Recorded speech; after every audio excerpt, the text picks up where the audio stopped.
Hello, and welcome to episode 13 of the Extraordinary Marriage Podcast. I have a treat for you today. Her name is Debbie Sluys, and she empowers people by helping them discover their vision, helping them find balance in their life and their inner power. Welcome, Debbie. Hey, thanks. I'm excited to be here.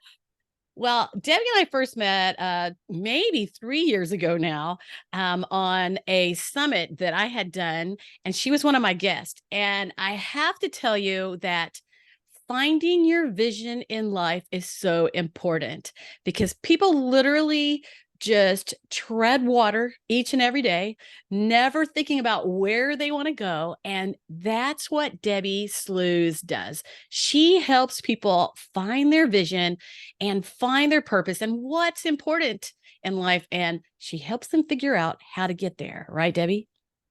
Absolutely. It is really key. And otherwise, we tend to slide into mediocrity. And when you are not growing, you really are dying. And so it's really about that growth and anticipation and just being a little bit better every day. I know. And I don't know about anybody else, but I feel great when I'm learning something new, when I'm headed in that direction that I want to go. So, but today, Debbie, we're going to start a little bit about you because you're on the extraordinary marriage. So we're talking about what makes an extraordinary marriage. And we want to share a little bit of our ups and our downs so that our listeners can actually relate to us because every marriage is different and we all have those ups and downs. It's like it's never always the same, and we go through different seasons in our marriage. So to start with, let me ask you, how long have you been married and how did you meet your spouse? So we've been married 33 years and we met. The funny story is I went with my father and my uncle to a church hockey game, and it was like different churches. Like, I live in Ontario, Canada. They would put together hockey teams, the guys, and they would all have this tournament. It was always on I don't know if you have this in the States, but in Canada we have Boxing Day. And Hmm. so it was like the holiday after Christmas. We call it Boxing Day. And so they would have this hockey tournament. And I saw this guy on the ice, and didn't have a helmet. And he had, Mm. like, at the time, this was in the early 90s, late 80s, early 90s. And the flowing hair, kind of that Hey, that's behind it. coming back, isn't it?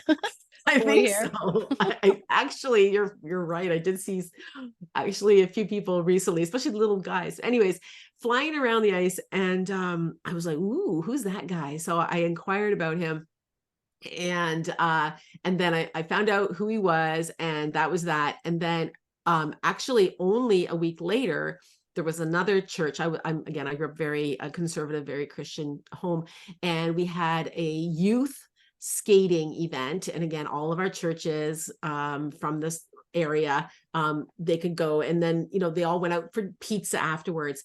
And he asked me to skate, and so I left my mitten on. That's the other hilarious thing. So we were skating around, and I had my mitten on, and then he asked me, "Do you want to go for pizza? I'll give you a ride to the pizza place." I said, "Sure."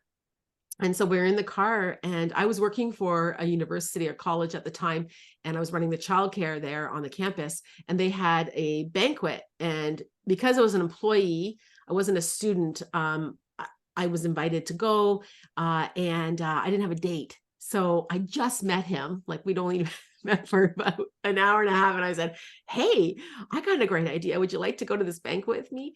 And he's like, "Sure." And so all of a sudden I realized, oh, what if this night goes terrible? I've just committed to this, this is weeks away.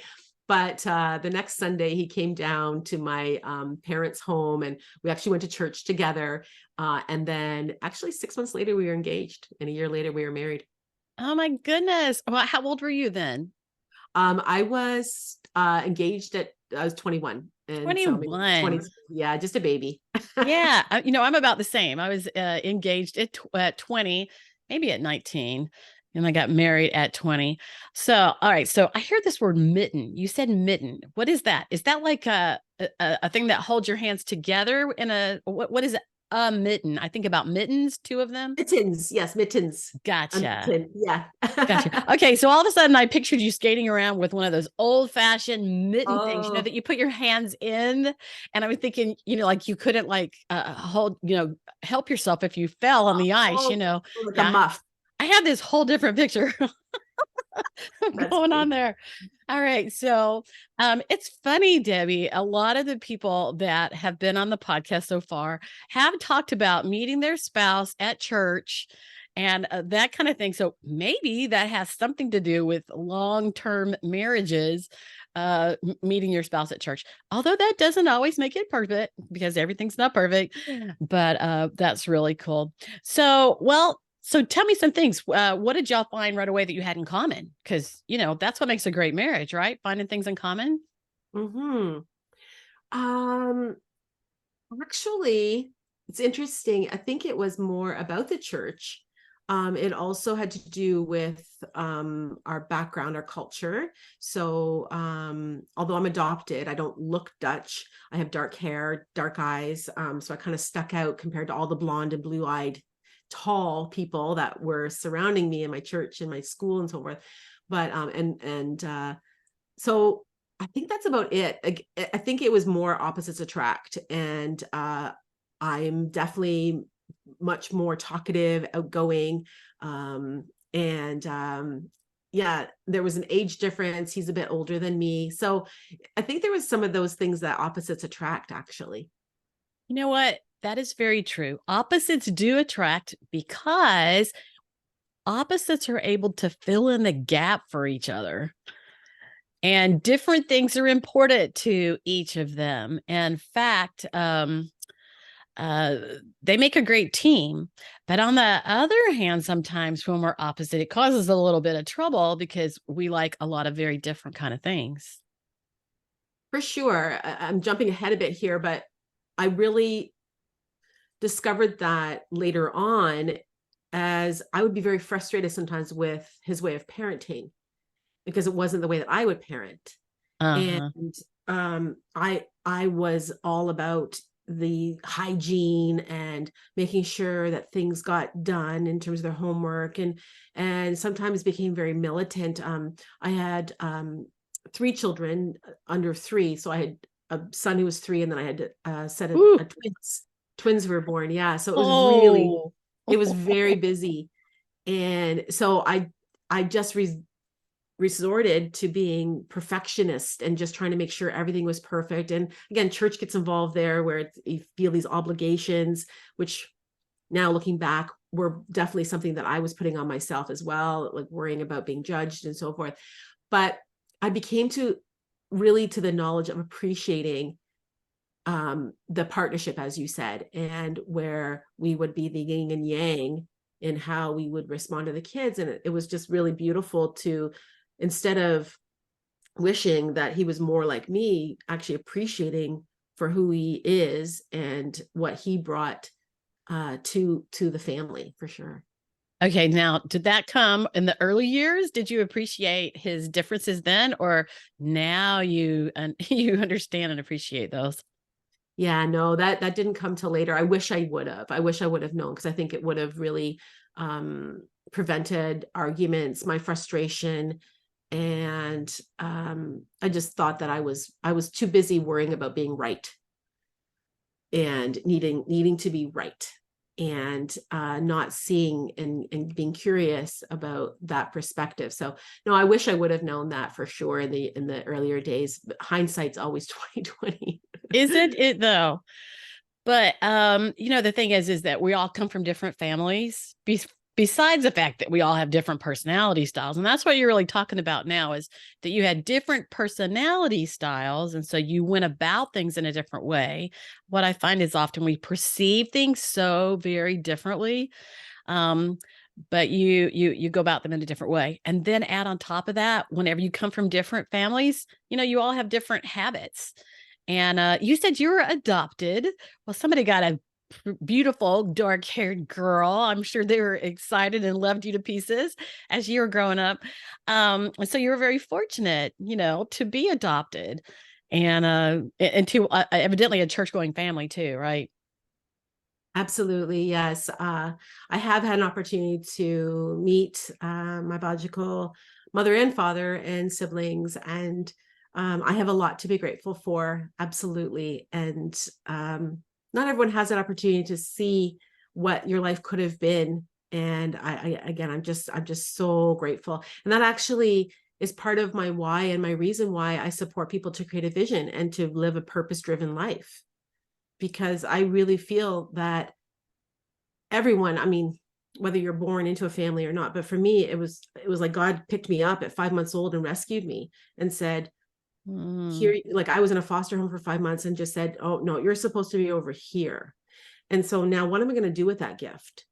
And so that's where I see the vision board as an expression of gratitude, of thankfulness back to, I'm going to speak in Christian terms, but back to my creator to say, thank you for this gift of life. Now, am I just going to, as we talked about earlier, like live in mediocrity, or am I going to stretch the borders as far as possible and dream as big as I can into this beautiful gift of life? So yeah, my adoption has definitely played a big part in my expression of my business, and just my desire for people to feel hope and joy.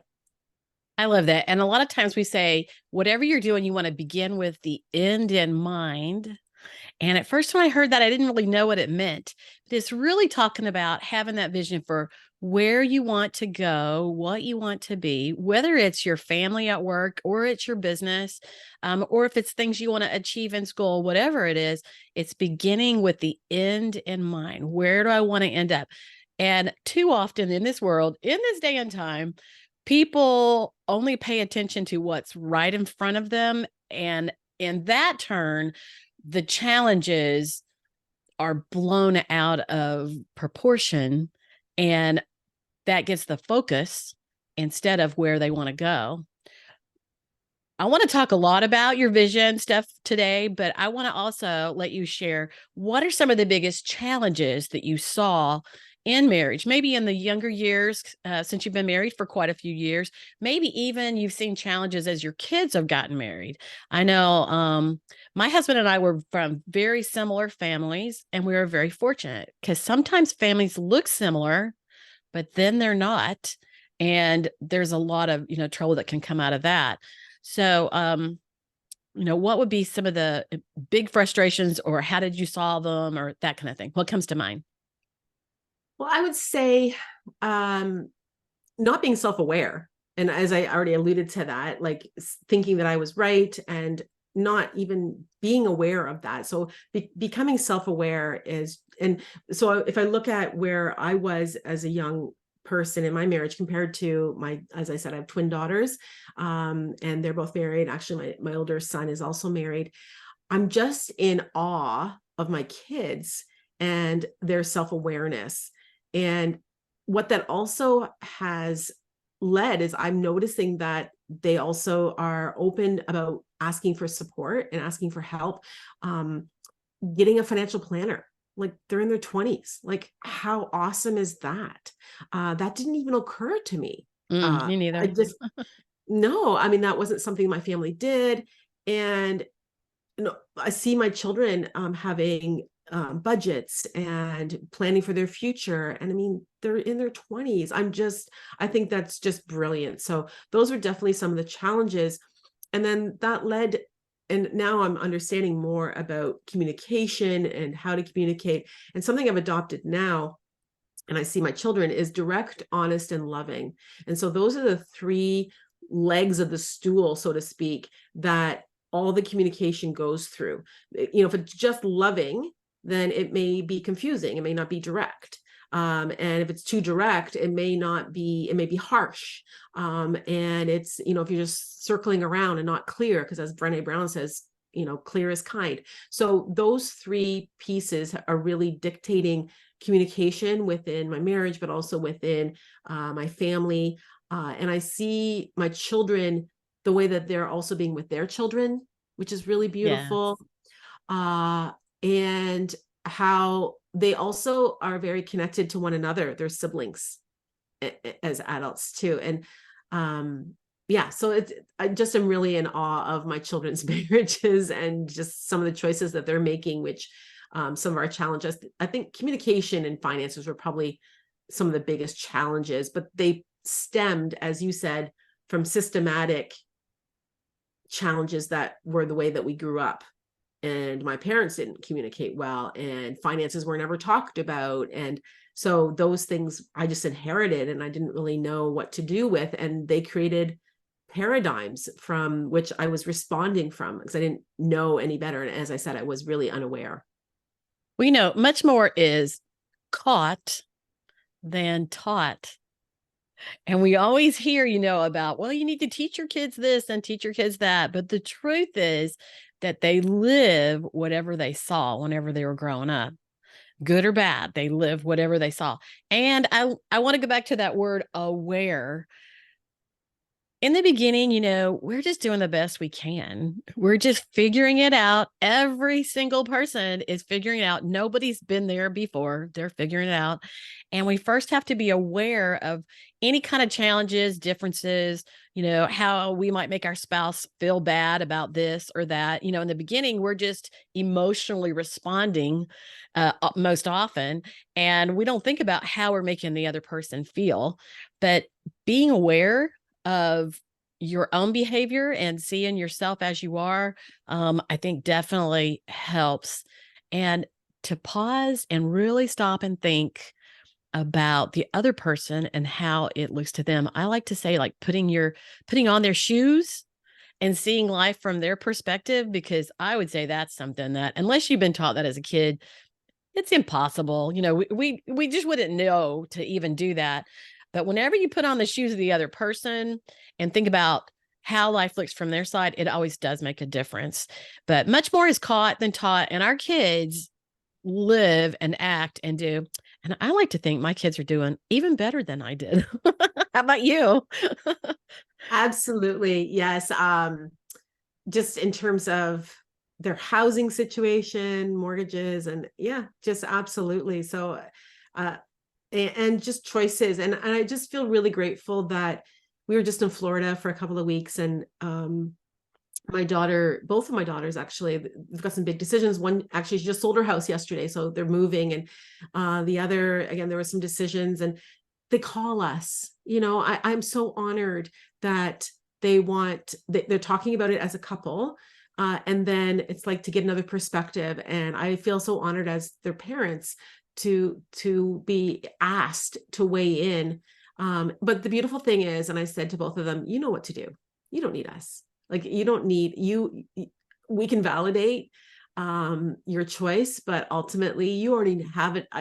You already have a decision. You know what you want to do, and just follow your heart. And so, yeah, I feel really blessed when I get that opportunity. Well, ultimately, though, asking someone else's opinion and being able to listen to their opinion and what they say, they might bring out something that you hadn't thought of. So that's really smart. It shows intelligence to do that and not to be closed and don't want to hear anyone else's opinion. I'm a person that I can listen to 2, 3, 4, 5 opinions. I call it collaboration. I love to hear, what somebody else thinks about something, and then I take all that in, mull it around, and then I come up with my decision. But, I wouldn't want someone to pressure me or push me, because if you pressured or push me, like most of our kids, right, then, they were going to, like a dog putting up all fours, and they start skidding because they're not going to move if you pressure them. But it's important to hear other people's opinion because they think of something that possibly you didn't think about at all. But okay, so you are all about vision.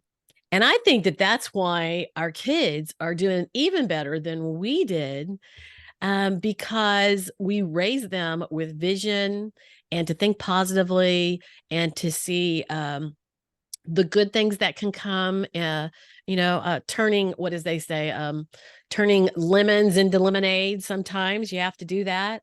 So Debbie, tell us a little bit about your vision board in the idea of couples and marriage. In fact, before we started today, you even said you had a marriage vision board. And I have a short course is called a roadmap to a couple's. I can't think of the end of it now, but everybody needs a roadmap in order to get where they want to go. For sure. So I started because I had a request from someone to say, I want to do a vision board on my own, but really I would love to do it with my partner. And so I actually have offered it a couple of times, usually around Valentine's, and it's like a Valentine's date.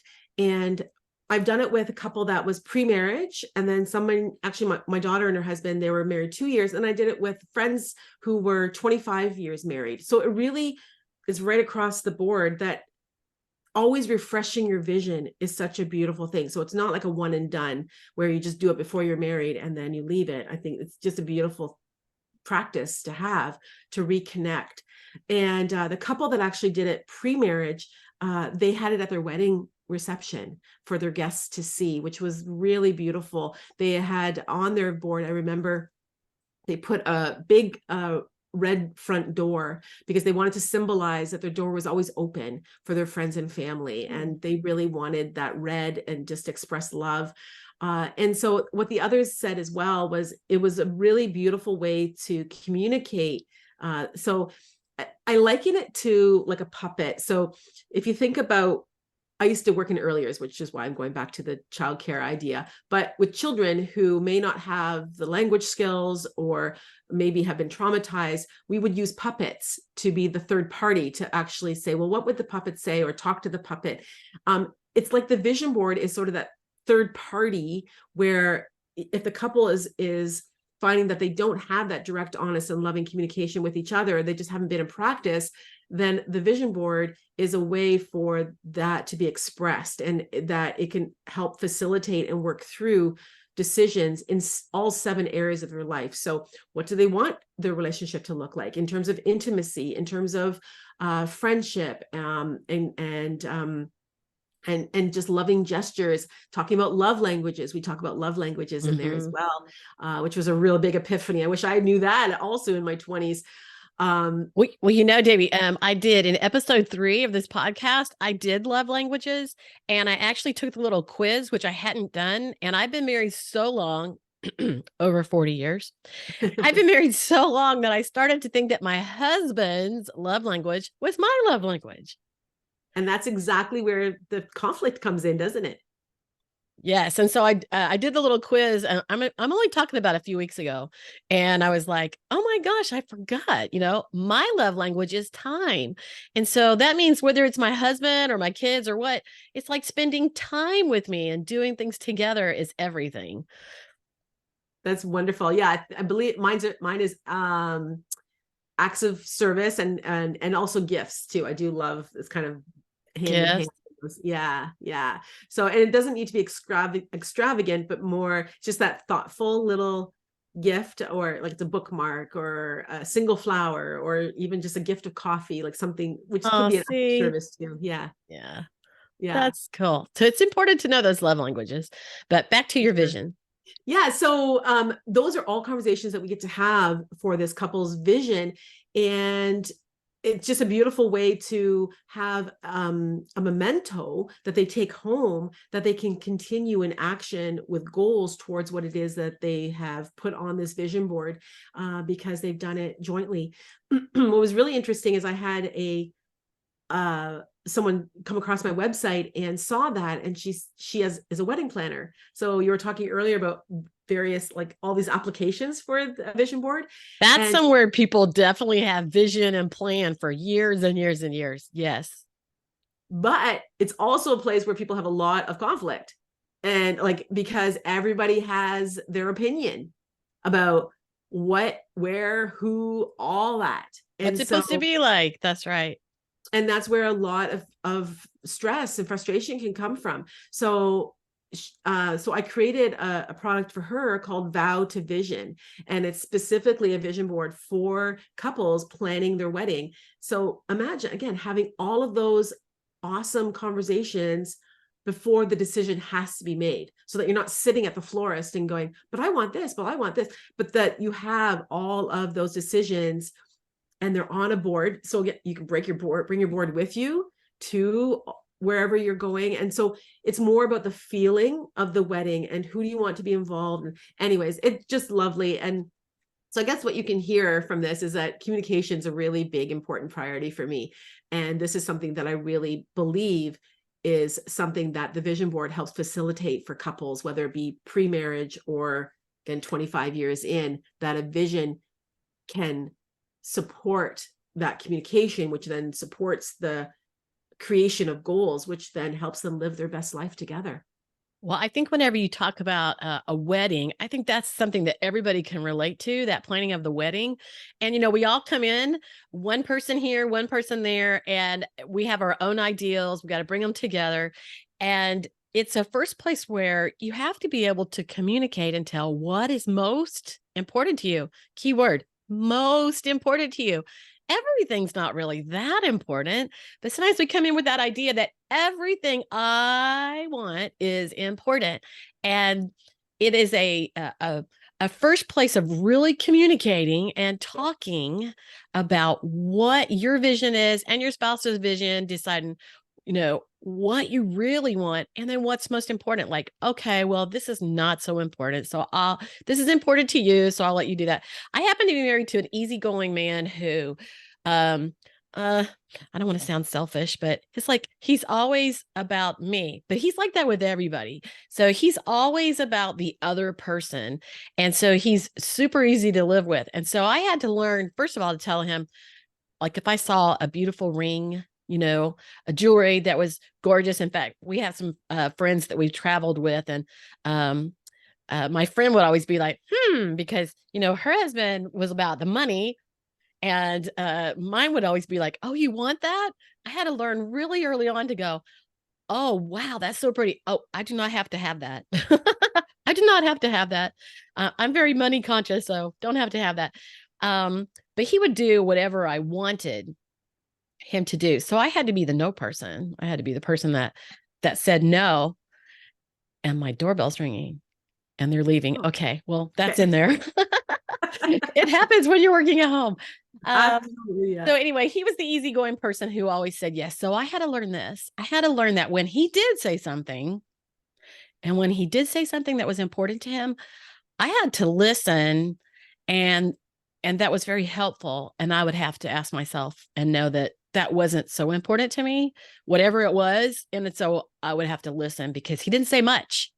So when he did say anything, I wanted to make sure that I listened. So here are the couple, well, let's stay on the marriage thing because that works. So, they're getting married, and so now they're talking about what they really want to have, and um and deciding what's most important. And they're creating that vision of what they want for their marriage. But often that stops after they've gotten married. It's like a destination. They got there and they stop, and they don't go any further. So that is really where a vision board, when you talk about marriage, comes into play. And what are some things that couples kind of need to look at whenever they're, after they've gotten married? Yes. Can I give you and whoever's listening a little exercise that they could do? Yeah, is that okay? Wonderful. I'll Yeah. give a little freebie. Okay. Because this is making me think about, I did a vendor show for a bridal vendor show. And my daughter actually had the booth, and she's like, Mom, do you want to come in and share the booth? And I was like, how am I going to do vision boards? And I thought, aha, I can do my little mini vision board. So I'll just hold it up so that you can see this, Connie. It's like, so little mini vision board, and it's based around a single word.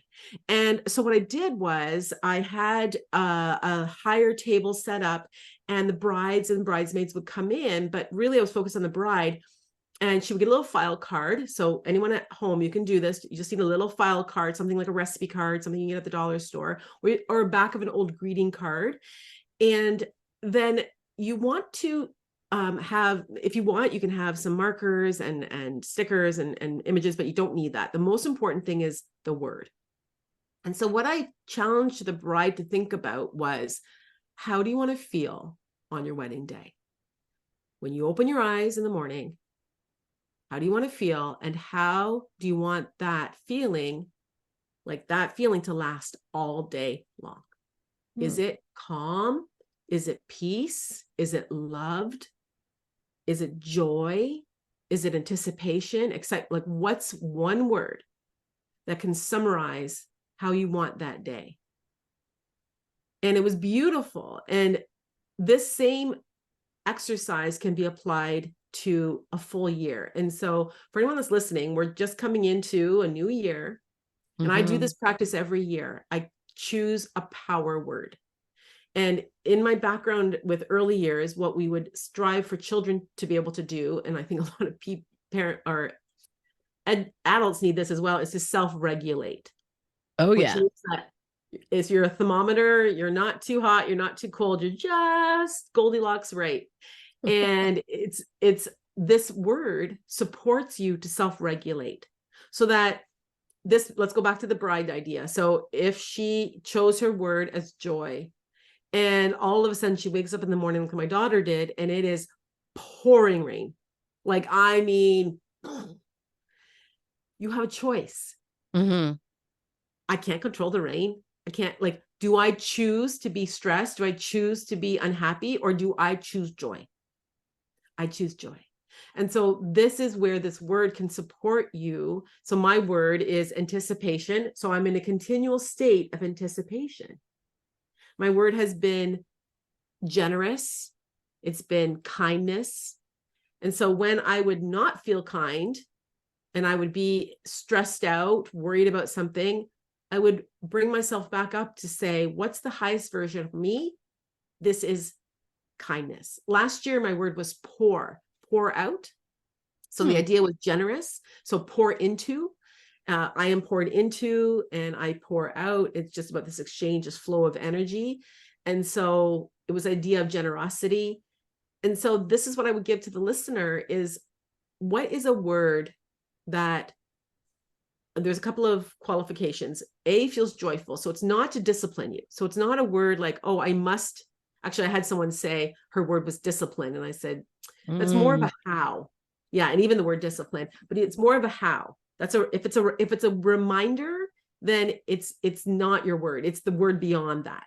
So I said to her, for example, I said, so once you're disciplined, then what? Oh, well, then I feel peace, freedom. Okay. There we go. There's your word. So it's beyond that. So it feels that joyful. It also feels you're inspired. So you want to feel inspired, but not just inspired like, oh, that's nice, and then it's fleeting, but that you're inspired into action. So that this word supports you to be in action. And the last is that it makes you feel safe. And I feel safety as in you feel supported, that you know in all things that you are supported. And you're going to notice the word. It's like law of attraction. It's once you focus on something, you're going to see it everywhere. So that word's going to start popping up all over the place. And you'll be like, there's my word. Oh, there's my word. So that's what I would recommend for couples, but anyone that's listening. I was going to say, like, when you get a new car, I bought a really pretty blue car, and now I see blue cars everywhere, or that certain make of a car. You didn't notice it before, and you keep seeing it everywhere. So, well, you know what? In my Mary Kay business, and we're getting towards the end, but in my Mary Kay business that I did for like over 30 years, they taught us, to see where we wanted to be, because so often we see where we're at and we're not happy with it. And that happens in marriages where we see where we're at. We're experiencing frustration every day and we get stuck there, and we're not able to unless we do it on purpose. So follow what Debbie has told you right there and create that vision and have that word, because all I could see whenever you said it was going to rain on her wedding day, bridezilla. We see that a lot these days, and we just turn into crazy women, and we can decide what we want to be. But what I actually wanted to share, I get distracted easily. What I actually wanted to share was my daughter was pregnant with her second child some years ago. 4 years ago, actually. And, she had a little boy, and don't we do that where we have, one sex or the other, and we would like to have the other, we'd like to have one of each. Some people want, all one sex. But anyway, she had wanted a little girl. And so I was doing a type of vision board, my goals board for the year in January, like we are here now. And on that board, I found this precious little chubby girl picture. She was about 2 years old. It was kind of an old fashioned picture, and it was so cute. And I put it on my vision board.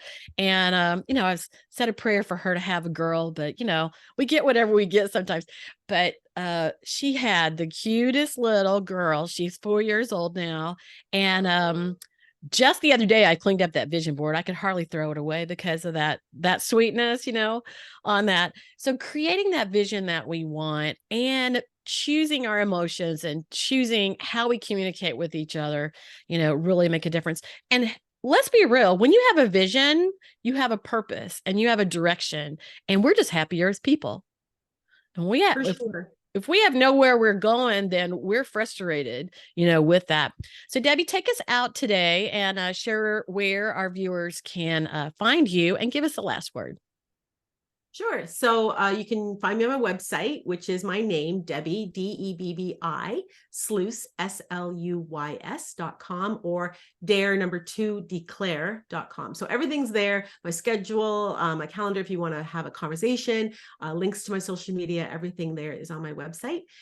And I would say for the last word, that creating a beautiful vision together as a couple, it's something that you want to do over and over as you continue to grow in your marriage, as you continue to change, as your children are perhaps teens, or again, if you don't have children, but you're aging yourself or you have aging parents, your life continues to change. And so the vision it is the end game, but the goalposts keep moving. And so you're going to want to recreate that on an annual basis. And it's not like you're going to put the token partner on your vision board. So if you're creating it by yourself and not as a couple, but rather, what is your vision for that marriage? What do you want it to look and feel like? So I have a lot of images in my magazine that are of couples dancing. And it's not so much literal dancing, but more of the feeling of the freedom, of intimacy, of companionship, of fun, those kinds of feelings. And so having images like that represent what it is that you desire for your marriage is such a beautiful focus. And have that visible, where you can see it, whether it be in your closet or by your workspace, but somewhere where you can visibly see it every day and focus on that. That's right. Putting it up in front of you where you see it. You can even make copies sometimes and put it in different places that you see it. Oh, that's awesome. Well, thank you, Debbie, for that. And I hope some of our people will hook up with you and create that vision for marriage. And I thank you for being with us today. Thank you so much. It was so much fun. Thanks.